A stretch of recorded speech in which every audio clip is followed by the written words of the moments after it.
Señor, te agradecemos mucho el estar nuevamente reunidos alrededor de tu palabra. Te pedimos que tu Santo Espíritu guíe este estudio y pongas en Miguel las palabras, la enseñanza que tú quieres que quede en nuestras mentes y en nuestros corazones. Haznos, Señor, no solo buenos oidores, sino buenos hacedores. Todo esto, Señor, te lo pedimos en el nombre de nuestro Señor Jesucristo. Amén. Amén. Bueno, pues recuerden que en esta parte de creciendo en santidad, estamos analizando los frutos del Espíritu. Y ahora, bueno, ya vimos el amor, el gozo, la paz. Ahora vamos a ver la paciencia. La paciencia, que es algo que nos hace tanta falta a todos. Recuerden que la Escritura dice que con paciencia ganaremos nuestras almas. Y entonces, la paciencia o longanimidad, que está también expresada en la explicación de Corintios 13, entonces tenemos que empezar afirmando que Dios es el que tiene paciencia. O sea, Dios no es una persona que sea impaciente con nosotros. Ante su paciencia, podríamos decir que es hasta que ya no va a haber remedio y viene el juicio. Recuerde que como creyentes nosotros cometemos muchos errores y a veces somos muy necios en seguir ciertas conductas y aún mantener ciertos pecados en nuestra vida, que obviamente no aprueba a Dios, que nos pueden afectar en nuestra relación con Él, en nuestra relación con los demás, en nuestro crecimiento espiritual. Y una de las cosas que Dios quiere en esto es que nosotros nos demos cuenta, vayamos a Él, nos arrepintamos para que nos cambie. Recordemos entonces que cuando llega Dios al límite de su paciencia, y no es que se la acabe, sino que Él ve que ya nosotros no vamos a cambiar, es cuando Él trae la disciplina o el juicio. Pero recuerden ustedes que, como dice prácticamente el título de este Gálatas 5, 22 y 23, más el fruto del Espíritu, pues es precisamente el Espíritu Santo el que produce la vida cristiana y todos estos atributos. Si una persona incrédula quisiera los analizara y quisiera vivirlos o tenerlos, pronto acabaría desmoralizándose o decepcionándose y los abandonaría, o mejor dicho, abandonaría su esfuerzo, porque solo lo puede producir el Espíritu Santo. Sin embargo, todas estas virtudes o frutos del Espíritu se basan en el carácter de Dios, que es algo muy importante. O sea, el carácter de Dios es santo y es justo, y cuando nosotros nacemos de nuevo y el Espíritu Santo entra en nuestros corazones, entonces Él produce en nuestro interior estos frutos. Entonces, esa va a ser la manifestación de la acción de Dios en nosotros al producir estas virtudes. Recuerden ustedes que una de las descripciones para Dios mismo es que Él es longánimo, o sea que tiene precisamente la paciencia. Recuerden, paciencia, longanimidad. Y es un concepto abstracto, pero es prácticamente parte de ese carácter que a nosotros nos debe de llevar con confianza a ir a Él en cualquier debilidad que nosotros tengamos o en cualquier pecado. Recuerden ustedes que cuando nosotros cometemos un pecado es porque de alguna manera nosotros ya nos rebelamos contra Dios. Nosotros ya se afectó en nuestro ser interior. Recuerden, por ejemplo, la luz de 1 de Juan 1:9, que dice: si confesamos nuestros pecados, Él es fiel y justo para perdonar nuestros pecados y limpiarnos de toda maldad. Aquí el énfasis está en limpiarnos de maldad, por lo que Esto quiere decir que cada pecado que nosotros cometemos produce maldad en nosotros. Y pecado añade pecado. Esto quiere decir que la maldad va en ascenso en nosotros mientras nosotros no nos arrepintamos. Y si somos necios, puede llegar el momento en que perdamos de vista a Dios. Entonces, ya como un juicio. Aquí es donde entra la paciencia de Dios, que es algo muy importante, porque Él no quiere que el impío perezca, sino que se arrepienta. Y cuando nosotros estamos como hijos de Él en un pecado, Él lo que quiere es que nos arrepintamos y no quiere traer la disciplina o juicio a nuestras vidas. Entonces, recuerden ustedes que, como decíamos al principio de la plática, el límite de la paciencia de Dios se da cuando Él ve que nosotros ya no vamos a cambiar. Entonces Él tiene que aplicar medidas más fuertes, y si nuestra necesidad es tan grande que sigamos en lo mismo, podemos cometer aún el pecado de muerte. Como salvos, esto quiere decir que Dios nos quita de esta vida, o, como ya vimos en explicaciones anteriores, cuando se dice que se le entregó a Satanás para la destrucción de la carne como Himeneo y Figelo, quiere decir que los entrega la corrupción de su pecado, pero al final, si son salvos, van a ser salvos, porque recuerden, la salvación no se pierde, y como dice Primera de Corintios, si bien el mismo será salvo, aunque así como por fuego. Pero para nosotros es muy importante conocer la paciencia de Dios para con nosotros, para que veamos para que vayamos a Él y reconozcamos que somos incapaces en aquellas áreas en las que no cambiamos, aun cuando Dios nos muestra. Nosotros podemos aguantar por un tiempo el dolor, el sufrimiento. A lo mejor le pedimos a Dios que nos cambie en algún pecado y no pasa nada. Y este periodo de tiempo trae sufrimiento en nosotros. ¿Por qué? ¿Hasta cuándo, Señor? ¿Por qué no me respondes, etcétera? ¿Por qué si te pido no me das? Pero no se nos olvide que Dios, a través de las pruebas, está formando en nosotros el carácter de Cristo, y también el tiempo de la restauración tiene como propósito que aprendamos a ver el pecado como Él lo ve, para que en el verdadero arrepentimiento cambie nuestra mente. Es muy importante entender el concepto del arrepentimiento con cambio de mente, porque nosotros podemos decir de palabra, me arrepiento de esto, me arrepiento del otro, pero no cambia nuestra mente, por tanto vamos a caer en los mismos errores. Pero a la luz de este estudio, nosotros tenemos que saber que si no hay cambio de mente, no hay cambio de dirección, y que el arrepentimiento siempre implica un cambio de mente, implica un cambio de dirección. Por tanto, la paciencia de Dios implica que nosotros entendamos esto para que vayamos a Él. Y entonces Él, que tiene ese espíritu de longanimidad, nos va a recibir para transformarnos, para darnos la victoria, etc. Entonces, la palabra longanimidad también significa grande.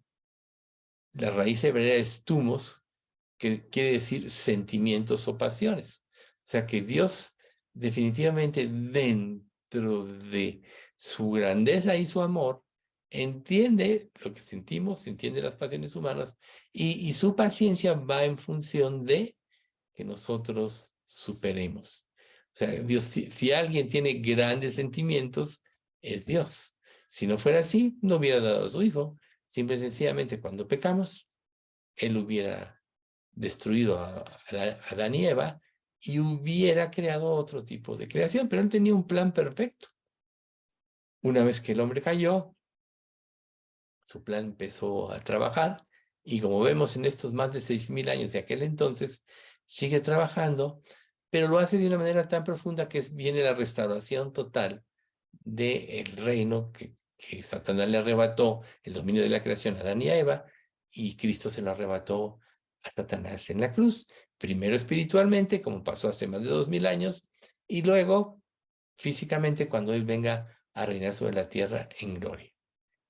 Pero aquí, dentro de su paciencia, también está implícito su amor, porque Él quiere que nosotros seamos como su Hijo y que seamos pacientes, otorgándole en todo momento a Dios el mando de nuestras vidas, o sea, el control de nuestras vidas.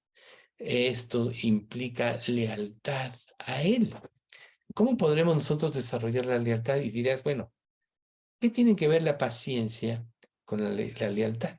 Precisamente, la paciencia de Dios está dada para que se formen en nosotros los frutos o el propósito divino para nosotros. Como les decía hace rato, cuando somos muy necios y esto no se da, entonces ya vienen otras acciones como disciplina y otras cosas. Pero siempre el objetivo es que dentro de su amor, Él siempre espera que regresemos a Él. En esto nos va a ayudar estar leyendo la Biblia y ver que Dios ahí no se limita en cuanto a derramar su amor a las personas que han puesto su confianza en Él. Por eso es que también se le denomina a Él, o es una traducción como fiel de esta palabra paciencia. Fiel. Entonces, si Dios es fiel y Dios es paciente, entonces esto desarrolla la constancia y le da un sentido a Dios de que es congruente y coherente en todo lo que Él dice y hace. Y esto debe traer a nuestra vida estabilidad, que generalmente esto no existe en las relaciones interpersonales. Los seres humanos somos inconstantes, no somos fieles como es Dios, y en el trato con nuestro prójimo pasan cosas que a veces destruye esto las relaciones humanas. Podemos sentirnos heridos por alguien que dijo lo que no debía decir, o decepcionados porque esperábamos de alguien algo que no dio, o defraudados porque la persona no respondió como nosotros esperábamos que hubiera debido responder. Pero eso solo manifiesta en nosotros que tenemos un espíritu voluble y que por eso abandonamos. Por eso se rompen tantas relaciones, por eso las familias se separan, por eso los que se dicen que son verdaderos amigos no siguen, son contados los casos en que los amigos siguen toda una vida.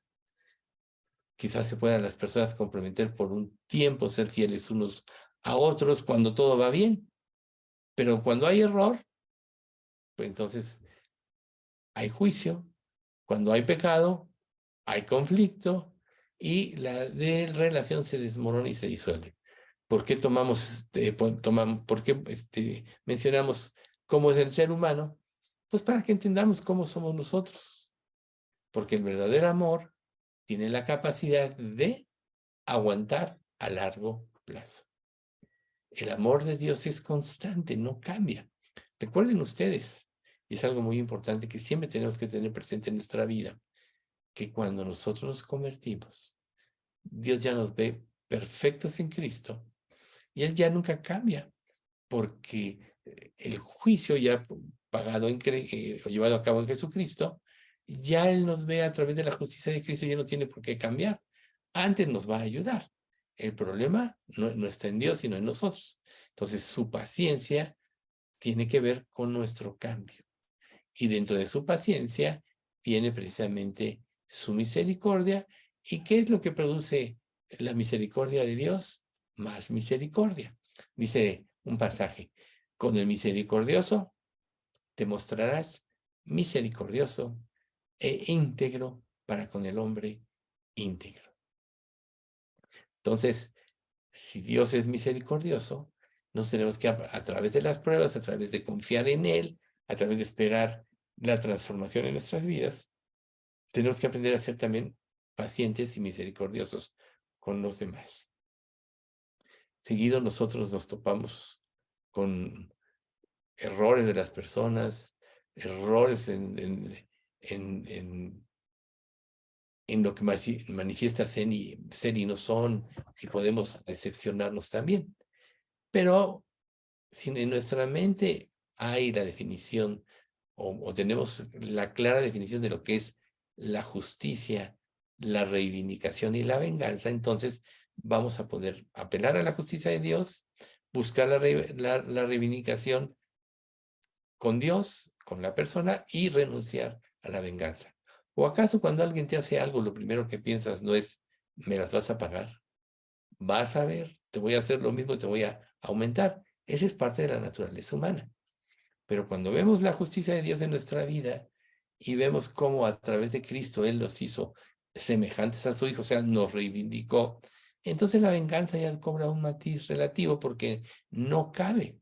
Si Dios nos perdonó, como dice alguna parábola, ¿verdad? Una deuda impagable, no debemos nosotros perdonar una deuda pagable, que es lo que estábamos viendo en el estudio del domingo. Entonces, tenemos que entender que la justicia de Dios tiene que ver con su rectitud absoluta. Y que cuando Dios juzgue, cuando venga el tribunal de la justicia, es cuando Dios va a restablecer el equilibrio, la armonía y una equivalencia, fíjese qué punto tan interesante, entre la transgresión y el castigo. O sea, cada quien va a pagar lo que merece, pero quien se acogió a Cristo, quien renunció a su vida para ser guiado por Dios, entonces va a actuar su misericordia. Podríamos decir que su misericordia es una virtud que recompensa, que no castiga. Su juicio castiga y pues hace que la persona pague mínimo el doble de sus hechos. Como Dios le dijo a Israel, vas a pagar el doble de lo que has hecho. Y ellos nunca lo pensaron. Nosotros vemos a través de la historia cómo Israel ha sufrido tanto. Después de que rechazaron a Cristo, pasaron casi 2000 años antes que ellos volvieran a tener su tierra. Y ahora que tienen su tierra, aunque han progresado y muchas cosas, no tienen paz. Siempre están en guerra, siempre con el temor de los ataques de sus enemigos, vecinos, de sus parientes, ¿no? Unos son hijos de Saúl, otros son hijos eh, de Agar, del hijo de Agar, que me fue el nombre, de Ismael, etcétera. De ahí surgieron los árabes, etcétera. Otros, los hijos de los nietos de Lot, Amón y Moab, que fueron casi destruidos, pero pues ellos están en conflicto total hasta que Dios traiga esa armonía. Pero nosotros tenemos que confiar dentro de la paciencia de Dios, que su objetivo en su paciencia es imponer en nosotros la justicia. Ahora, la injusticia. Estas se producen cuando el castigo es más severo que el delito o cuando la recompensa está por debajo de lo que se requiere. Esto podríamos definirlo como la injusticia. Por lo que, como Dios es justo, el castigo va a ser de acuerdo a nuestras obras. Y la restauración va a ser de acuerdo a la misericordia de Dios, de acuerdo a su benevolencia. Por eso, cuando nosotros nos acercamos a Dios, tenemos que confiar plenamente en Él, que Él ya juzgó en Cristo y que ahora en nuestra vida todavía de injusticia, tenemos que confiar en Él para que su justicia se aplique a todas las áreas de nuestra vida y traiga un verdadero equilibrio. Pero ¿qué pasa si tú no estás consciente de la maldad de tu pecado? No vas a querer arreglar o no vas a querer cambiar.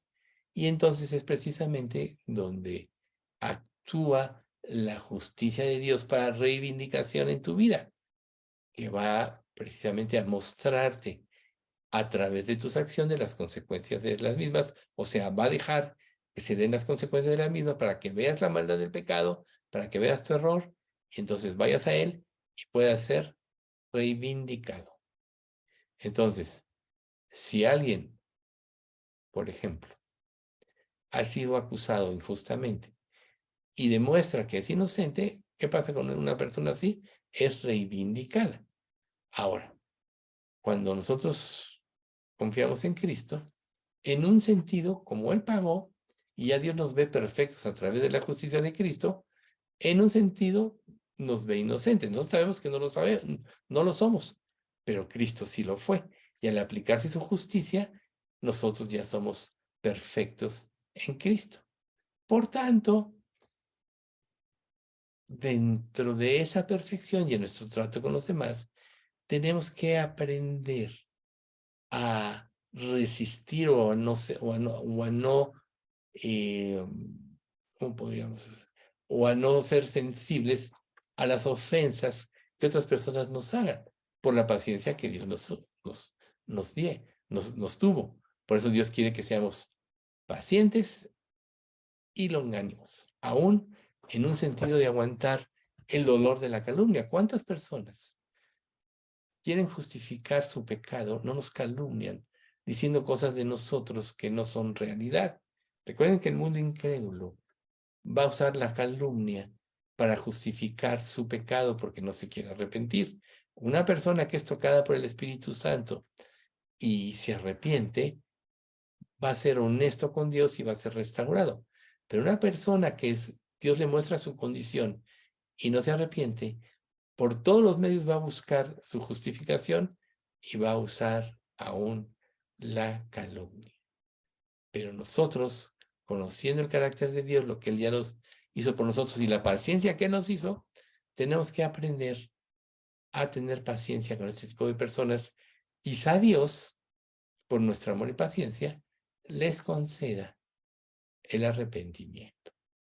Pero lo cierto es que la Biblia sí nos dice que hemos sido llamados a padecer por causa de Cristo.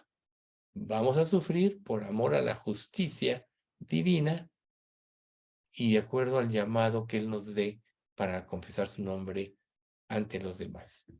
Entonces, ¿qué es lo que declara la palabra de las personas que siguen su camino? Dice, bienaventurados sois, en Mateo 5, 11, 12, cuando por mi causa os vituperen y os persigan y digan toda clase de mal contra vosotros mintiendo.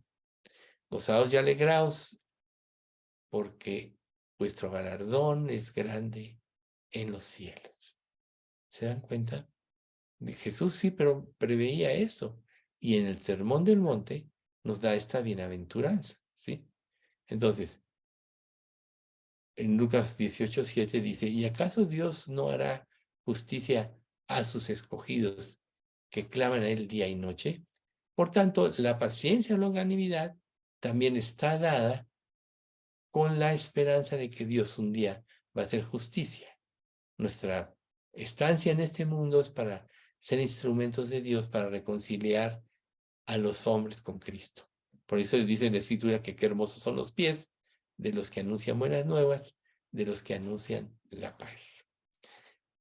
Y eso quizá nos cause, como decíamos, dolor y sufrimiento. Pero nuestra paciencia puede quizá contribuir a que una persona recapacite y venga a Cristo. El no cambiar nuestra actitud puede hacer que la persona vea su pecado y venga a Cristo. Por eso la longanimidad, que es precisamente una actitud constante en cuanto a nuestra relación con los demás, como Dios la tiene con nosotros, se va a dar precisamente por esto.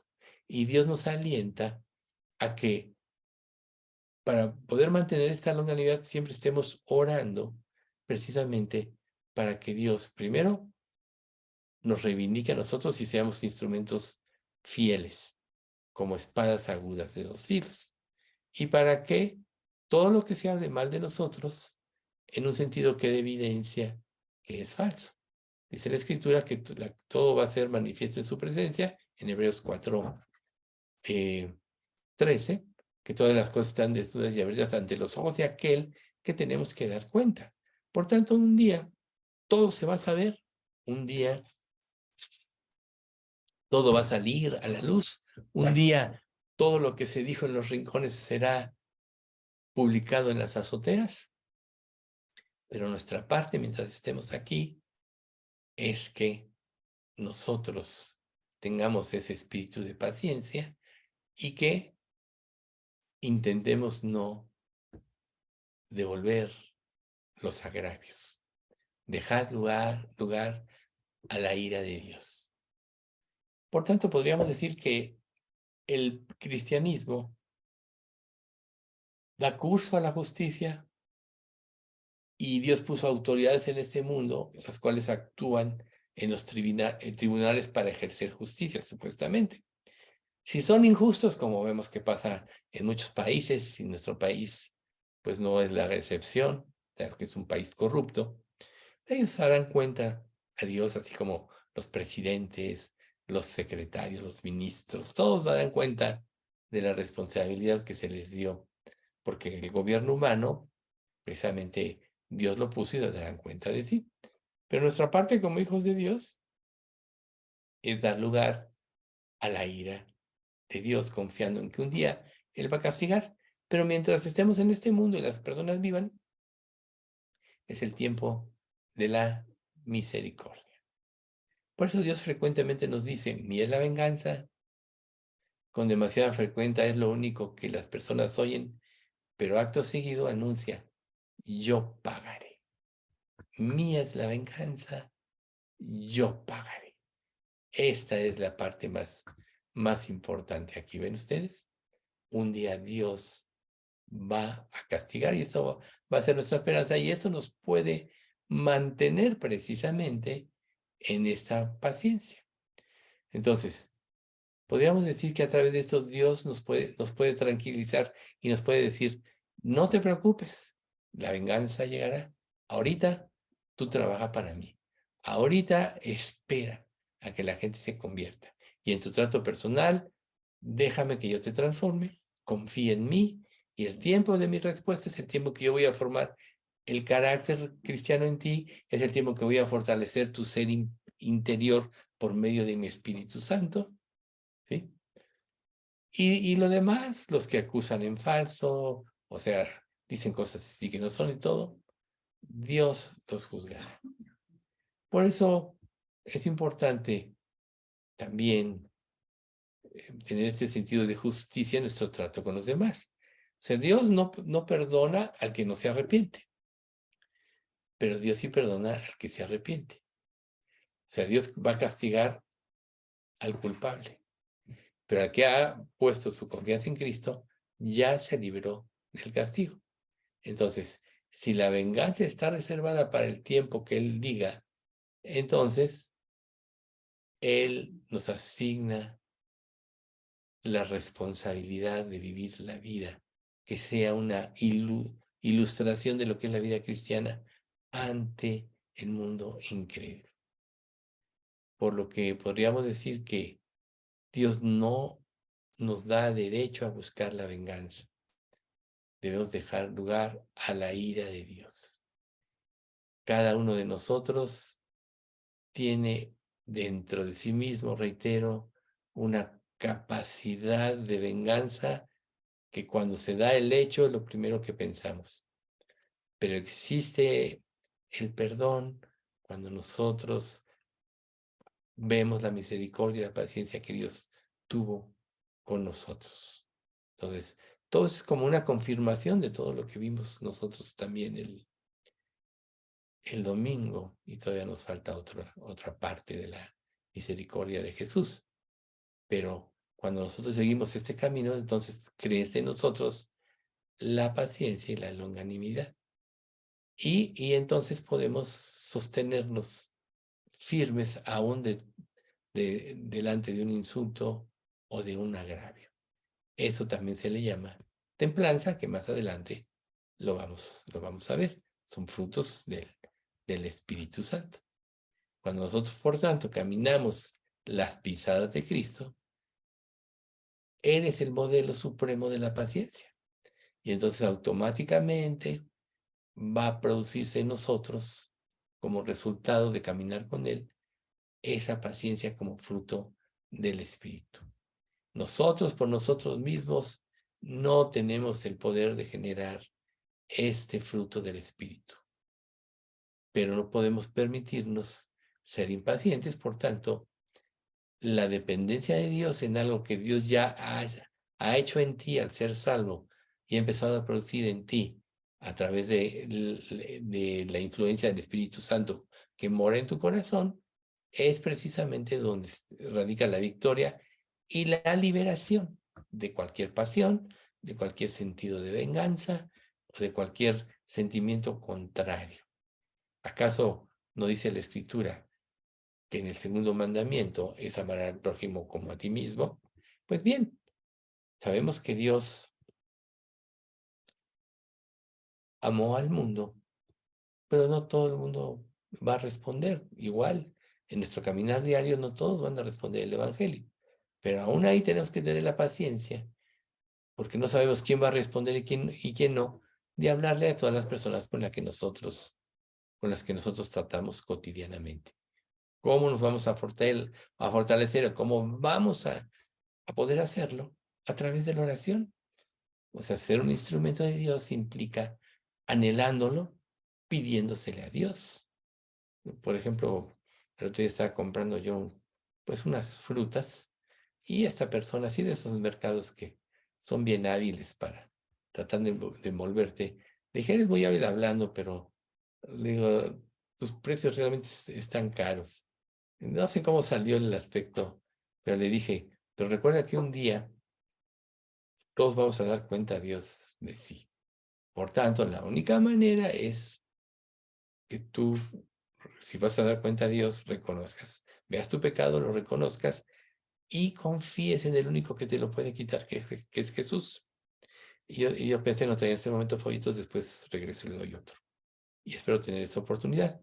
Pero aún de un trato así tan simple y cotidiano, puede surgir una oportunidad como esta, ¿no? O sea, recuerden que a veces las personas cuando engañan se creen astutas, pero ignoran muchos que van a dar cuenta a Dios de lo que hagan. Por tanto, hacerlos conscientes de que hay alguien que va a juzgar, etcétera, pues es algo importante. Ahora, si tú te sientes agraviado porque te quieren engañar y reaccionas de una manera diferente, entonces, ¿cómo va a haber una pauta para confesar el nombre de Cristo o hacerle ver una realidad del Evangelio a una persona como esta, como en este caso que les platico, ¿no? Por tanto, recuerden, Jesús soportó la hostilidad de los pecadores, aun cuando pudo haber llamado a legiones de ángeles que acudieran a él, como le dijo Eliseo a su siervo Giesi. ¿Qué crees? Señor, abre los ojos de Giesi. Y se ve en el monte una legión de ángeles, pero siempre lo importante es la voluntad de Dios. Entonces, Jesús de hecho lo dijo en Mateo 26:53. ¿Acaso piensas que no puedo orar a mi Padre y que Él no me daría más de 12 legiones de ángeles? Bueno, ahí está, ¿sí? Pero ¿qué dice Hebreos 12:3? Considerad aquel que sufrió tal contradicción de pecadores contra sí mismo, para que vuestro ánimo no se canse hasta desmayar, porque aún no habéis resistido hasta la sangre combatiendo contra el pecado.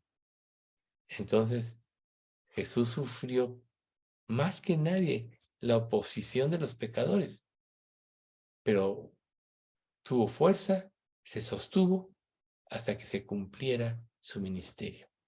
Así también nosotros debemos de saber que debemos tener paciencia hasta el día en que Dios nos llame a su presencia y que mientras tanto tenemos que cumplir un plan y una misión. Y todo esto obviamente requiere de la gracia de Dios y aún para ser pacientes requerimos de la gracia de Dios, ¿sí? Si no vamos a caer en impaciencia. Recuerden que en capítulo 1 de Juan dice, porque de su plenitud tomamos todos y gracia sobre gracia. Lo que quiere decir que cuando nosotros disponemos nuestro corazón para seguirle, para ser instrumentos de Él, cuando le pedimos paciencia para poder cumplir su obra, Él va a derramar su gracia y va a derramar más gracia y toda la gracia que se necesite para que se cumpla su propósito. Y esto debe de darnos aún más paciencia, porque entonces sabremos que ya no depende de nosotros, sino de la gracia de Dios y terminaremos glorificándole. ¿Sí? Recuerden ustedes que el amor de Dios es benigno, ¿sí? Es sufrido, etcétera. Está en 1 Corintios 13, ¿no? Es benigno. Entonces, ¿cómo respondes a quienes son buenos? ¿Cómo te sientes con alguien que afirma que tú eres buena persona? pues en un sentido puedes decirle, mira, no lo soy, pero por la gracia de Dios soy lo que soy, como dijo Pablo, ¿no? Y su gracia no ha sido en vano para conmigo, antes que he trabajado más que todos los demás, pero no yo, sino la gracia de Dios en mí. Entonces, ahí que alguien hable bien de ti o reconozca algo en ti puede ser hermoso, puede ser halagador, pero nosotros sabemos que lo que Dios hace es para su gloria y que no lo merecemos. Por eso la misma escritura dice que tenemos este tesoro en vasos de barro, para que la excelencia y el poder sean de Dios. ¿Qué quiere decir? Que aún en nuestros éxitos como creyentes, la gloria debe ser para Él, porque es el que produce todo. ¿Y qué pasa si no tenemos nosotros gracias y sentimos que no se puede, que no resulta, que la gente no nos oye? Ahí vuelve a entrar precisamente la paciencia de Dios, para pedírselo y esperar que Él lo produzca en nosotros. Y esto nos hará bondadosos para con los demás. Recordemos que la bondad es una manifestación de la paciencia. Las personas benignas no se enfurecen por cosas pequeñas, no son rencorosas tampoco. A lo mejor, si las cosas no salen como queremos o no vemos a personas que no actúan como deberían, nos podemos enfurecer. Pero esto trae gloria a Dios, pues no, implica la falta de paciencia, ¿sí? Por tanto, una persona benigna, paciente, debe ser cálida, optimista con los demás. Y cuando nosotros entendamos esta verdad, entonces seremos receptores de esta bondad de Dios, seremos benignos y anhelaremos demostrar su bondad. A final de cuentas, si en nosotros no hay nada bueno y todo lo que empieza a surgir en nosotros de una transformación es por el trabajo del Espíritu Santo y por la gracia de Dios, entonces nosotros tenemos que ser receptores precisamente de la bondad de Dios para transmitirla hacia los demás. ¿Con qué objetivo? Que la gente se pueda convertir en primera instancia, si alguien ya se ha convertido, que pueda fortalecerse para vencer el pecado, que pueda fortalecerse para ver su pecado o para tener una mayor consagración. ¿Y qué sucede cuando pasa esto? Somos estimulados al amor y a las buenas obras.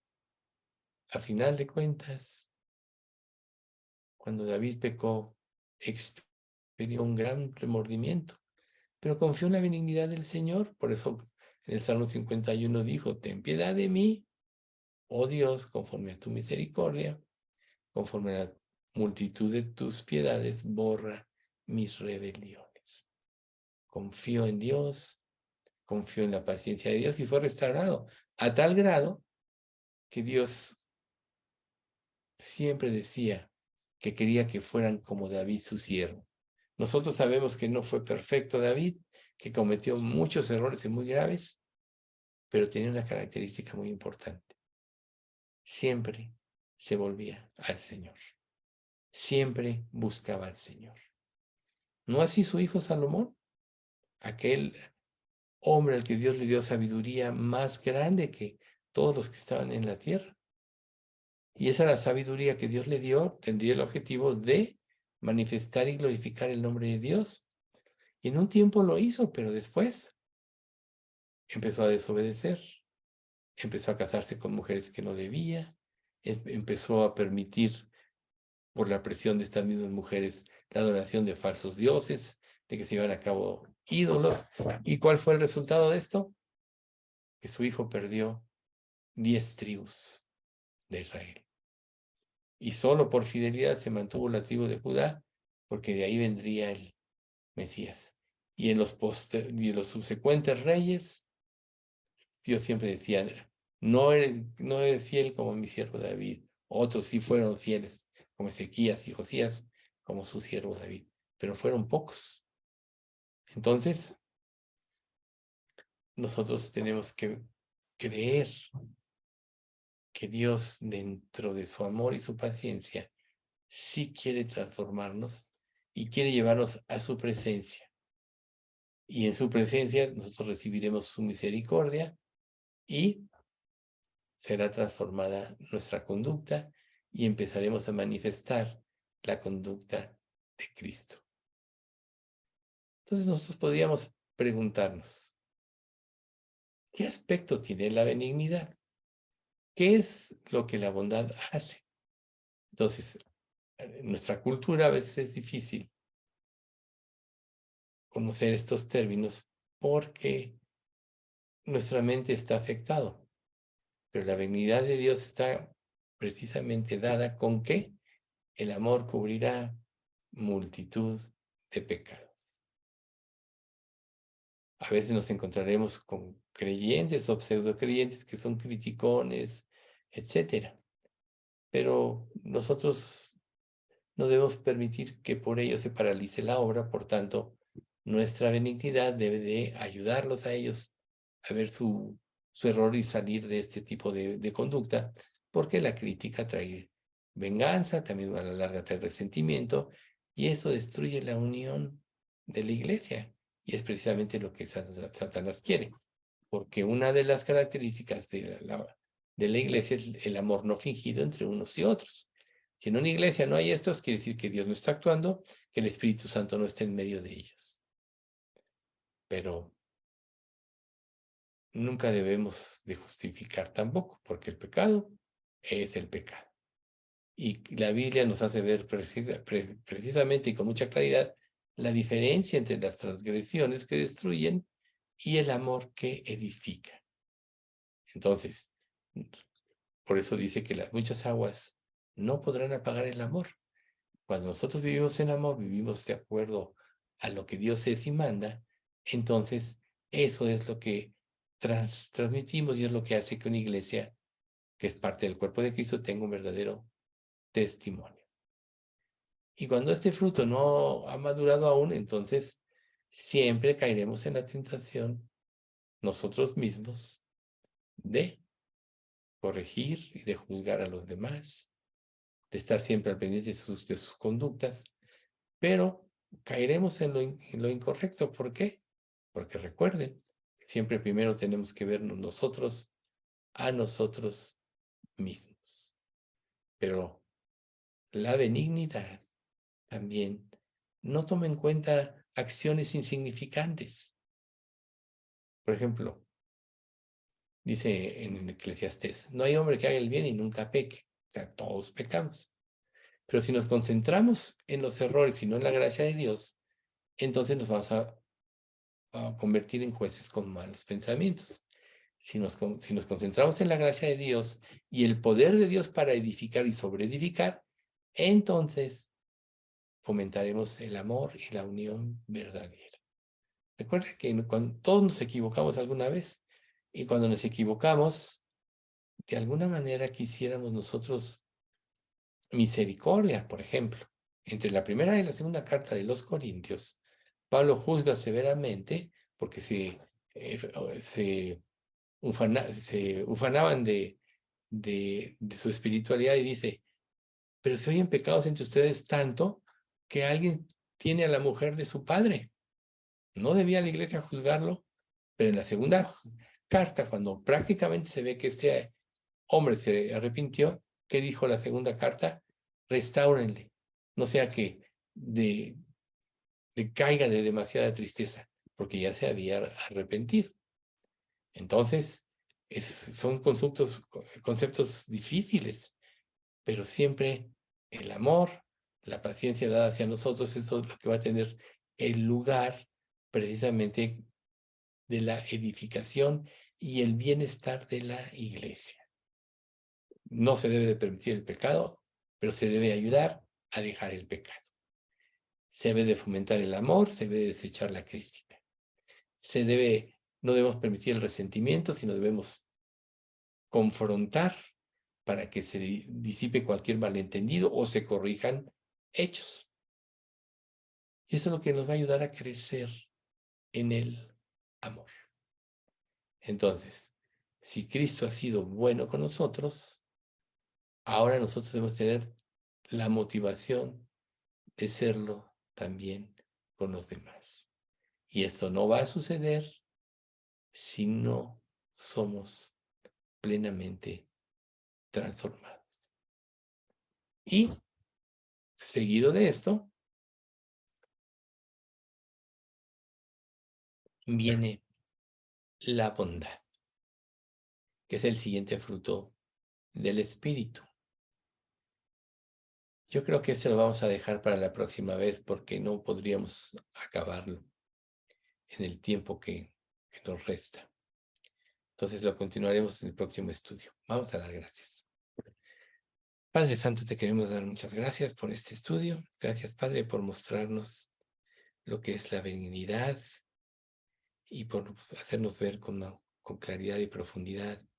Primero, Señor, la paciencia que tú has tenido para con nosotros, como ya no tienes nada contra nosotros estando en Cristo, y que todo actúa para el bien en nuestras vidas. Ahora, permítenos, Padre, apreciar grandemente tu paciencia, tu benignidad, para que esto nos ayude a corregir todas aquellas áreas que aún no están bajo tu control, y que tú puedas, Señor, seguir formando a Cristo en nosotros.